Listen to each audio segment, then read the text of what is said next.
Brilliance Audio presents That Month in Tuscany by Inglath Cooper, performed by Terry Clark Linden, Eric G. Dove, Adam Verner, and Lauren Ezzo. If I'm honest with myself, truly honest, I will admit I knew that in the end he wouldn't go. But to leave it until the night before, that surprises even me. Here I sit on my overpacked suitcase in the foyer of this too-large house I've spent the past 5 years decorating and fussing over, picking out paint colors and rugs, which include the exact same shade, and art that can only be hung on the walls if it looks like an original, even if it isn't. I stare at the pair of tickets in my hand, open the folder and read the schedule as I have a dozen times before. Departure, Charlotte, North Carolina, 3:45 p.m. Arrival, Rome, Italy, 7:30 a.m.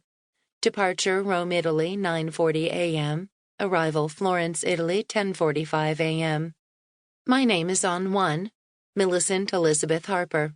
His on the other, Tyler Fraser Harper. I bought the ticket 6 months ago. Plenty of time to plan how to get away from the office for a month. Make whatever arrangements had to be made. Didn't people do things like that now and then? Check out of their real lives for a bit, let others take over in their absence? Tyler's response would be, yeah, people who don't care about their careers. People who don't mind risking everything they've worked for by letting some Ivy League know-it-all step into their shoes long enough to prove that they can fill them. Our 20th anniversary is tomorrow. I'd imagined that we would arrive at the Hotel Savoy and celebrate with a bottle of Italian champagne in a room where we could spend the next month getting to know one another again, the way we had once known one another, traveling around the Tuscan countryside on day trips and eating lunch in small-town trattorias, exploring art museums and local artisan shops. I shared all of this with him, and he had done a fine job of making me believe that he found it as appealing as I did. It felt as if we again had a common interest after years of a life divided into his and hers, yours and mine. Then, a little over a week ago, he'd begun to plant the seeds of backpedaling. I had just finished putting together a salad for our dinner when my cell phone rang. It lay buzzing on the kitchen counter, and something in my stomach, even at that moment, told me that he would back out.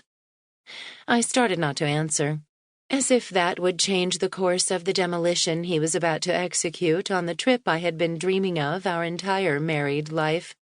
Actually, maybe the trip was a metaphor for what I had hoped would be the resurrection of our marriage during a month away together. The two of us, Ty and me, like it used to be when we first started dating. And it didn't matter what we were doing as long as we did it together. Ironically, we've had the house to ourselves for almost 2 years now. It's hard to believe that Kylie's been away at college for that long, but she has. Almost 2 years during which I've continued to wait for Ty's promises of less time at the office and more time at home to actually bear fruit. Only they never have. And I guess this is what it has taken to make me see that they never will.